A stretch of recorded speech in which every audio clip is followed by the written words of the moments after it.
Welcome to another edition of the DC Sports Huddle. It is, as always, sponsored by our friends at MGM National Harbor. Visit MGM National Harbor and experience a sports fan's paradise. I am Rob Woodfork alongside George Wallace and Dave Preston, as per usual. And guys, look, I'm just going to get right into it on this this post regular season press conference from Ron Rivera and Martin Mayhew. Doesn't sit well with me, guys. Doesn't sit well with me at all. And my reasons are twofold. Number one, it doesn't seem like they have any real accountability for the process that landed them on Carson Wentz as their quarterback. To me, look, you can say they acted like something happened to them that they couldn't control. And that's why the season didn't go as planned. And sidebar, we've said it many times here, Ron Rivera is the one who put the high level of expectation on this particular season. The lack of accountability, if you have a process that lands you with Carson Wentz, your process sucks. And they didn't have to say it outright exactly like that, but they needed to say something to that effect. Also, the archaic philosophy for this offense. Ron Rivera is running, the way he said it, basically wants to run a 1985 offense in 2023. So it was during that little exchange where he talked about having a run-first offense and all of that. And then the question came back to him, okay, well, is that because of your personnel or is that because of your philosophy? He said it's his philosophy. So that, to me, in that moment, that's where I said to myself, they're not going to win anything as long as Ron Rivera is the head coach of this team. George Wallace, you had a front row seat for all of that mess. What did you think? We heard you ask a question. Yeah. Same thing. I've asked questions before. They just never get played on the radio. That's good. Same thing. Like the lack of accountability is just really something with this group. Yeah, it really is something. Just tell me you effed up. You messed up on Carson Wentz. Just tell it's okay. It's fine. And we're past the point where there's any downside to that. You can't say that during the season because you guys are still trying to finish out the string. The season's over now. Anybody with a pulse knows you're not bringing him back. So there's no downside whatsoever to saying we made this move. Look, we messed up. It didn't work. But don't tell me that the process was great. It was unforeseen. You knew what was foreseen. I mean, you've seen this before. Right. If he didn't get hurt in that Bears game, you were going to have to make a change, most likely, at some point. Anyway, and now you knew that going in. So look, and the problem, one of the problems is you know, Rivera went all in on year 3. He went all in and said, I'm the effing guy who did this in Indianapolis, and I took out the papers, this. So we know why he put him back in against the Browns. That was obvious because he's stubborn and wanted to make sure that everybody knew that this was his guy. Fine. The only thing that they've ever admitted to, the William Jackson trade, that they messed at the signing, and they traded him. Fine, you admitted to it. But this, just admit to it, it was a mistake. And now they're, well, we're not. We could still go get a veteran quarterback, and with the run first thing, the 2-to-1 ratio to run to pass. You're contradicting yourself in what the offense you're trying to run. You don't get a pocket passer if you want to run this kind of offense and things like that. So that, to me, this was, and these press conferences at the end of the year, they're always like this. Martin Mayhew's gotten really good. He's a king at saying about the process. We're going to evaluate. He's really good at it. Very soft-spoken. Didn't give us anything. Ron, we deal Ron, 3 times a week all year. So you know what you're getting there. But some of the things that came out of this just blows me away that this is where we are going into year 4. And then the other thing, probably the best one, is you don't judge on wins and losses to show progress. Well, our good friend Tom Lavero broke out a quote from training camp when he said, I'm going to be judged on that, and that's what I should be judged on wins and losses. Then today he says you don't judge on wins and losses to show progress. Well, some of that is true. Players can make progress throughout the year. That is 100% accurate. But this is year 3. Where you go, 7, 8 wins.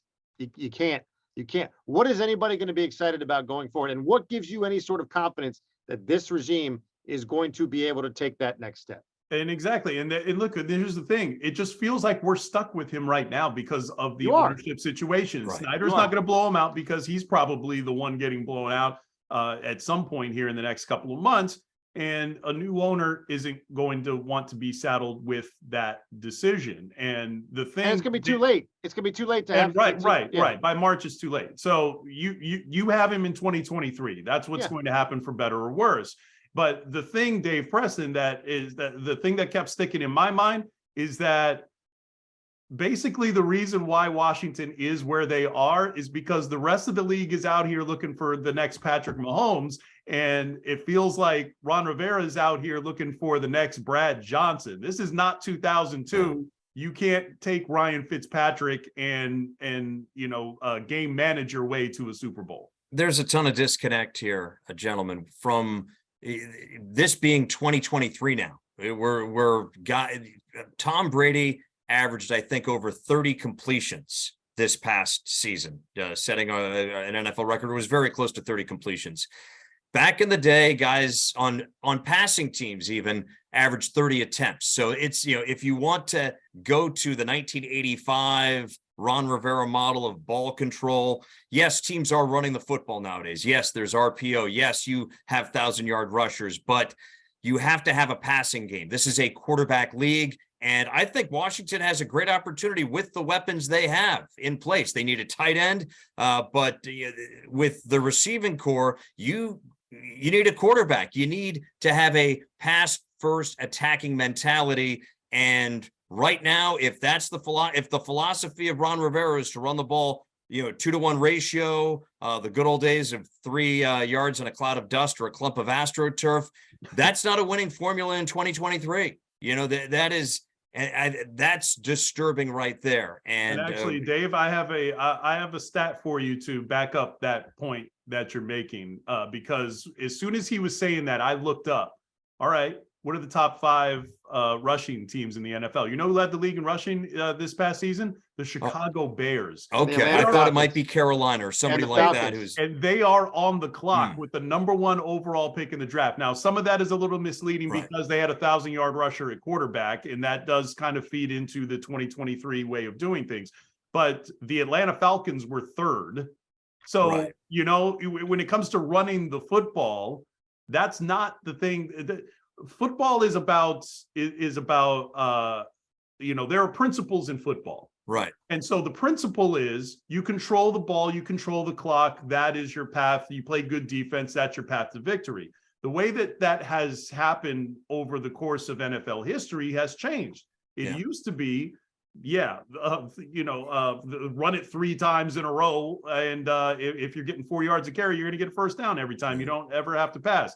And then in the 80s, you started to see with the West Coast offense, that became now the short passing game. You were still controlling the clock, but you weren't, doing this, ground and pound sort of style of offense. Raiders and Steelers of that era. Now it's very much, it's very pass oriented. So having Brian Robinson's great, but when, leading the league in rushing or being this great rushing team isn't the path to victory anymore. By the way, out of the top 10 passing offenses, if we're doing it based on passer rating, 8 of the top 10 passing teams are in the playoffs. In the top 2, the Chiefs and 49ers are teams that I think you could objectively say would be anybody's short list for Super Bowl champion. And I think what Ron is saying, what we're stewing about is the fact that he wants to use the run to set up the pass,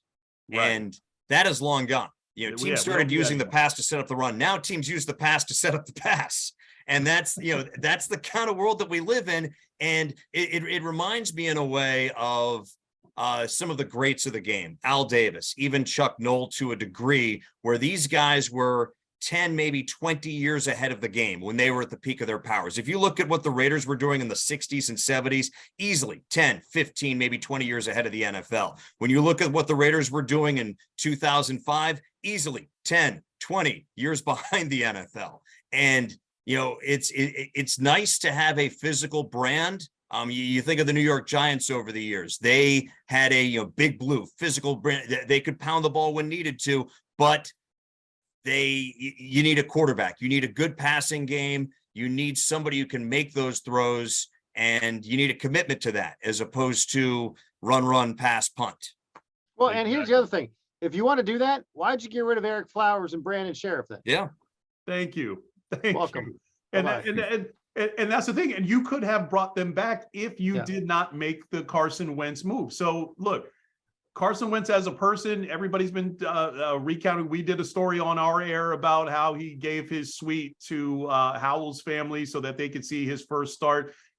Nobody has a problem with Carson Wentz, the person. Carson Wentz, the player, based on the situation, third team in 3 years, a guy who the book on his career was, if he's not hurt, he's not playing well. We saw both of those things play out here. You made that bet with 2 quality draft picks and $28 million in cap space. Yep. That is what derailed your season. Whatever Carson Wentz is as a player, the circumstances around acquiring him is what derailed your season. And there is no downside to you admitting that in that press conference. Hold on. Yeah. Hold on. I'm getting a headache here. So they paid this guy enough that he was able to rent a suite out for the entire season. All 10 games. Yeah. They paid this guy for the production they got on the field from him offensively. They paid him enough that this was like, it's like a parking pass. And if I'm the NFL, I'm asking for that receipt, because if that was a perk of the job, that should count on the salary cap too. True. Hey. So I mean, with that in mind, I mean, then that this has to change the way we view how they address the quarterback position going into 2023, doesn't it? Because I think they're lame duckish. I think with the ownership sale in limbo, the options are you draft somebody in the first round, and then all of a sudden that's the guy. In theory, that might buy Ron Rivera another year if this were a normal world. But if a new owner comes in, he might blow him out. I could easily see them ride with Sam Howell next year. Maybe bring in another veteran or something along those lines. If Taylor. And that's the thing. I don't think you can, because here's the thing. Let's say, and we discussed Derek Carr last week. Let's say they bring Derek Carr in. Okay, well, Derek Carr has ties to this coaching staff. So then you sign him to a deal that's worth a lucrative deal for 2-3 years. Now, whoever the coach is in 2024 is stuck with this guy. And you know what I'm saying? So it's like, and I know Ron Rivera is not going to make any decisions based on, that knowledge. But I mean, if you're the Washington organization, you don't know what's going to happen with ownership. Do you really want to throw big money at one of these free agent guys, especially after Sam Howell just showed you some flashes in that win over Dallas, George? And correct. And here's the other thing, guys. If they starts with the Scott Turner situation, the offensive coordinator. Not a ringing endorsement today. His quote was, he did his job. Okay, well, that tells, I mean, that doesn't tell me much. But here's the other thing. If you blow him out and it goes along with free agents, who's going to want to come here right now? Yeah. If you're an up and coming OC, you're not going to hitch your wagon to Ron Rivera next year in this staff, knowing that a new ownership's coming in and there's no quarterback. I mean, and staying with free agents this offseason. Are you going to want to come here with such uncertainty? I mean, so this is so much up in the air, and with the quarterback, they're not going to draft a quarterback at 16.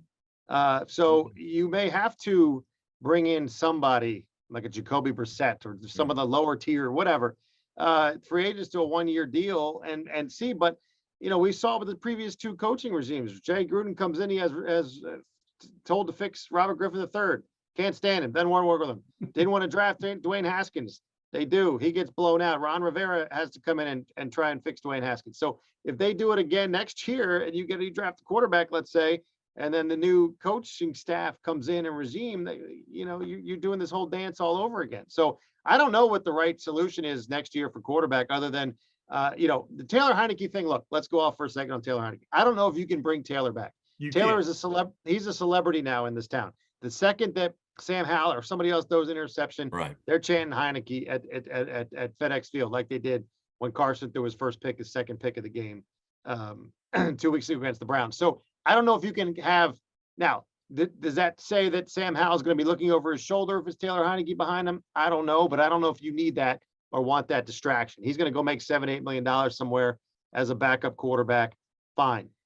I'd see what you have in Sam Howell. Let him go and fix the offensive line, address some other things, and maybe try and actually develop him. The problem with that is I don't trust this staff to do that and develop a quarterback going forward. So there's just so much unknown right now heading into next year, which doesn't give me, because here's the problem. This roster's not that far off.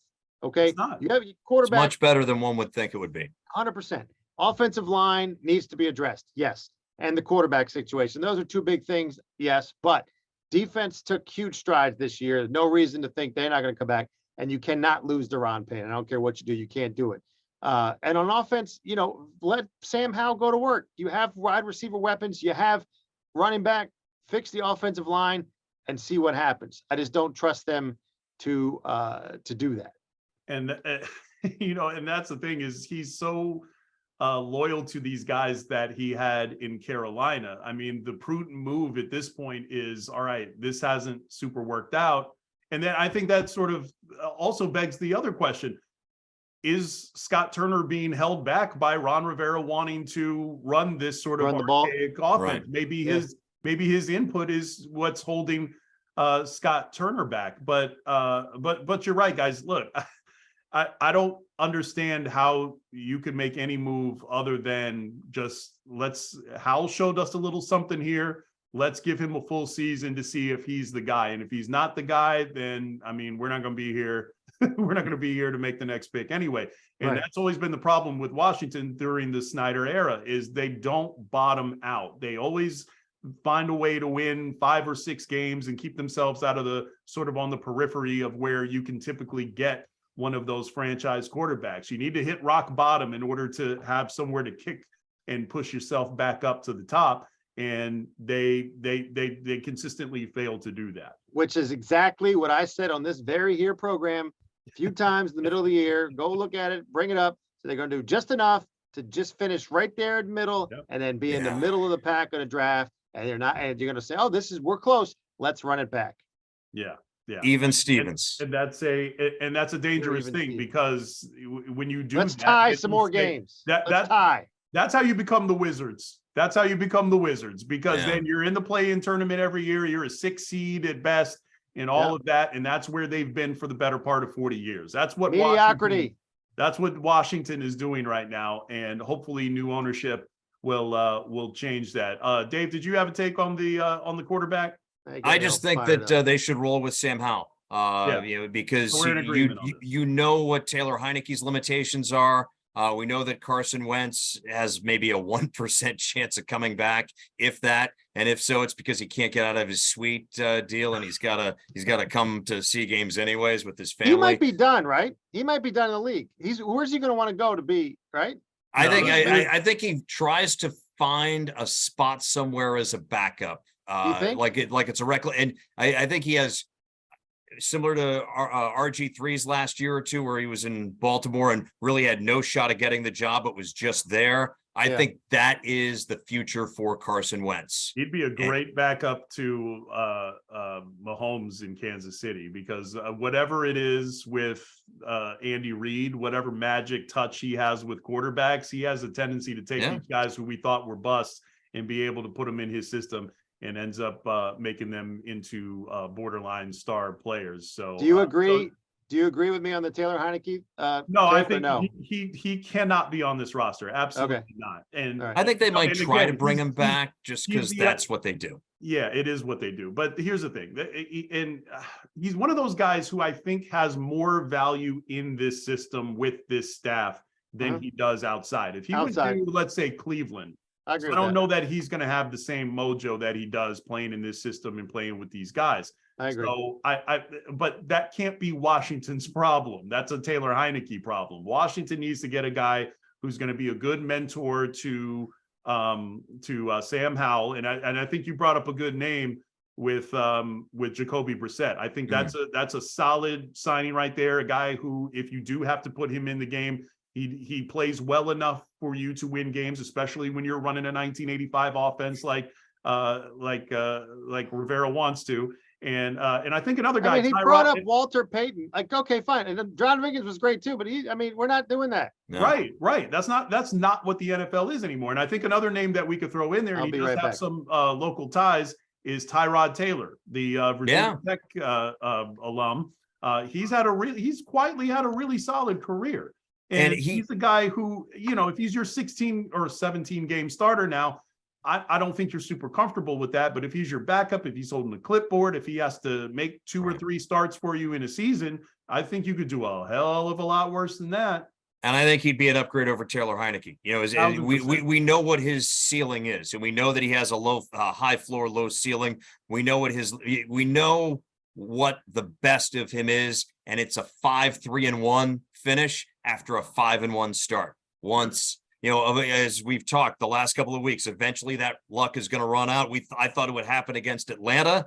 It wound up happening, the next week and then the week after. So I think they go with Sam Howell, bring in a mentor. Brissett would be a good piece to fit in, depending on, if they can get a deal worked out with him. But they need to have a veteran in place to work with him. And the way they go now, with the way NFL teams go now, that third quarterback is going to be an undrafted free agent next year in the offseason. It's going to be a new guy who we're going to see in the second half of the third preseason game, and then maybe in week 17 if things go awry during the season, which things have recently.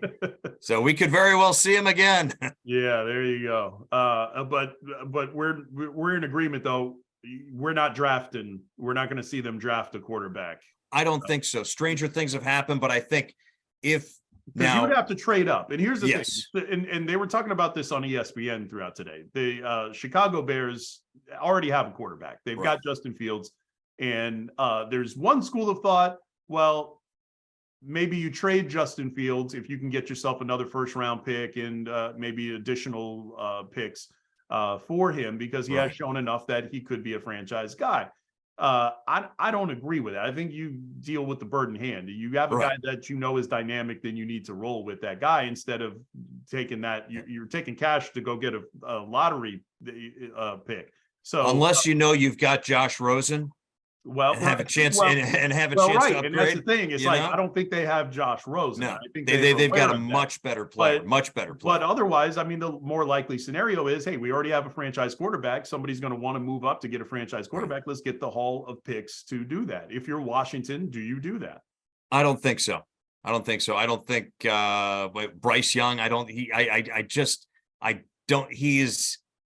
He's undersized. He's dynamic, but he is undersized. And you look at Tua Tagovailoa, he's dynamic but undersized, and he's been in the concussion protocol all season. And it becomes, they say that the best ability is availability, and you need a guy who's going to stand up and be healthy. And unfortunately, I don't think he's going to be that guy. I don't have my finger on who the top pro prospect quarterback is of this draft at this time. Yeah, it's still it's just, and I think Sam Howell would have been, if things had gone right, a number 1 pick last year. So I think they've got a guy who had enough reps at the FBS level, a guy who has enough experience, enough moxie, enough savvy, who evidently knows the system better than the coaches may have thought. So even though they didn't do much, and even though they didn't convert a third down in the second half. So it wasn't as though he had the best game ever. He had that first touchdown pass. Yeah, he had a touchdown run, but there were mistakes. But even though it might not be awesome, it's different than the closed door that we know that is Carson Wentz. And it's better than the limitation of a future that is Taylor Heineke. So it's door number 3. It's not ideal, but it's the move. The way that this chess game has set up for the Ron Rivera regime, it's the only move on the board that I think you can make. Just like the move on the board that you needed to make was to play Carson Wentz one more time before this year was out, to basically mean, okay, he is not coming back. As opposed to, if he hadn't have played, I think Ron Rivera would have said, well, Carson, he got hurt. Who knows what would have happened? Right. Instead, he played against Cleveland. We know what would have happened. And here's my thing. I think if they would have played Howell in that game, I think they would have won the Cleveland game. And Okay, I know that that's I- not an apples to apples comparison. And, maybe the game plan changes and maybe Right. the way things play out. But I mean, just by virtue of taking care of the football, and I know that he did have that bad end zone interception in the Dallas game, but I think just by virtue of protecting the football and not throwing those, F it balls that he was throwing in that Browns game. I think they would have been able to pull out that win. I don't think they would have necessarily won the game, but I think they would have looked much better offensively. It would have been competitive. I think they would have been. Yeah, I mean, I think the defense still would have had issues where they would have been gashed here or there. So I wanted to get George Wallace's take on this. Do you draft a quarterback? Do you move up to number one with the Chicago Bears? Probably, maybe shopping that number one overall pick. Would you, if you're Washington, make that move to go get a quarterback? Short answer, no, not this year. But before I answer that, the thing with the Browns game real fast, excuse me for coming back into this conversation. Yeah. I don't necessarily think they win that game. You don't know that. We could have, but it would have looked a lot different because body language on the guys going into that game, which, it was down because of the Carson Wentz thing. But at the same time, you're professionals and you're fighting for your playoff lives. You shouldn't let that affect you because it's not like Taylor Heineke's Tom Brady. But he did at that point, they players thought maybe they gave him a better chance to win. And you could tell body language wasn't great in that game. So that's that. Now, do you guys think they bring back Payne? Do you think what's our prediction with Payne? Payne, you have to, whether you I see what you did there, Rocky reference. And the other thing about this today, so you guys got me all fired up. I drove all the way out there to listen to this thing. Asked a question about Payne. And the other thing about Payne is just admit that you want the guy back. He says, well, you can't really say too much because, the agents are going to say that you think you really want him and you really, really, really want Cam Curl. Well, you've done that before with Jonathan Allen and Terry McLaurin that you want him back. Right. That didn't affect anything. And that's the other thing. You can say you want him back. Nobody's saying, tell me that he's the best tackle in football. That's what's going to drive his price up. Saying he's a valuable piece of what we do, I don't see the problem in that. And the same thing with Cam Curl. We watched the games this year. Your defense couldn't stop a nosebleed when Cam Curl wasn't playing. I don't think we're dumb. Yeah, I mean, just admit it. You need Daron Payne. Somehow you get it done. And then he was asked about, looking back to, last year not locking him up. And he's like, oh, you mean hindsight? Well, just say yes, we should have done it. Yes, we should have could have locked him up. And here's the thing, guys, and I gotta go. And here's the thing on the Daron Payne thing. The Daron Payne, you need Daron Payne more than Daron Payne needs you. Correct. Yeah. They assembled the Hogs once upon a time, right?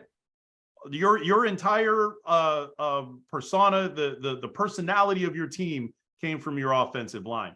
There is no reason why you can't establish that with this defensive line, because the guys who are the most passionate, the guys who are the most dominant, the guys that you can build around all happen to reside on the defensive line. So if you end up, and they haven't spent money on linebackers, they're not spending money in the secondary for the most part. So why can't you allocate more funds and resources to that position if that's what's helping you win? So I think you do bring back Payne. You do whatever's necessary, whatever you can. Because his 100%. Personality, his makeup, and his level of play warrants that he's one of the guys that you build around. If he's not part of your core, then what even is your core? Especially when you have so many unanswered questions at quarterback, you need that defense to be good. Correct. And they need to be lights out. Good. So they're going to find a way to mess this up. Yes. Of course they are. They're going to find a way to mess it up. And then we're going to be talking about a new coach here, maybe Sean McVay in 2024. Thought about that. Wait, did I just do that? We could see that. Okay. All right. Well, that's another topic for another day. Dave Preston, did you want to close us out?